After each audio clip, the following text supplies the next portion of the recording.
ఓం శ్రీ మాత్రే నమః. ఓం శ్రీ మహంకాళే నమః. పినిగారు రుచులకు స్వాగతం. హాయ్ అమ్మ.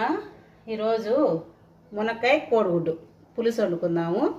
దానికి కావాల్సినవి మునక్కాయ ముక్కలు, సన్నగా తరిగిన ఉల్లిపాయ ముక్కలు, గుడ్లు, చింతపండు, 2 టమాటాలు, 4 పచ్చిమిరకాయలు. సింపుల్గా చేసుకుందాము.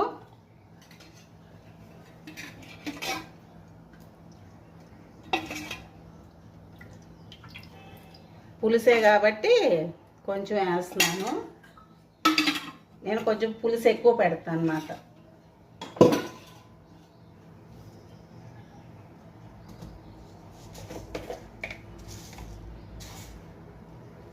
ఆవాలు వేస్తున్నాను.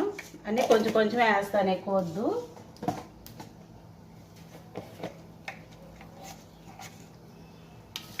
జీలకర్ర, ఆవాలు ఎప్పుడైనా నూనెలోనే వేసుకోండి, తర్వాత వేయొద్దు.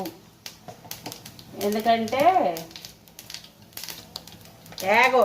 ఏగోపోతే తినాలంటే పచ్చి పచ్చిగా చేదుగా ఉంటాయి.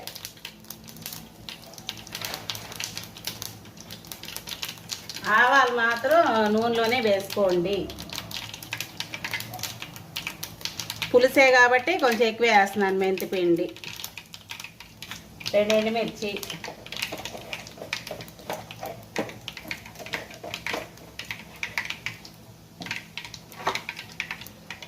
ఇవి ఎర్రగా వేపుకోవాలి. బాగా ఎర్రగా రావాలన్నమాట.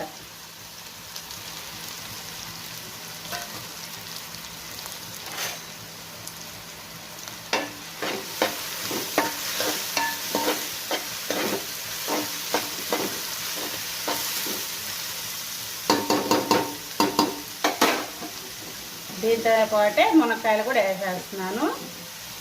అవి ఇవి 2 వేగేసరికి మనకి మునక్కాయ ముక్క ఉడికిపోయింది అన్నమాట.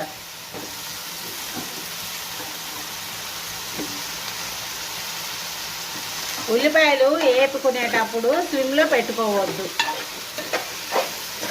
మీడియంలో పెట్టుకొని వేయించుకోండి. స్లిమ్లో పెడితే మగ్గిపోతాయి మీకు. మూత పెట్టద్దు, ఇలానే ఏం చేసుకుందాము.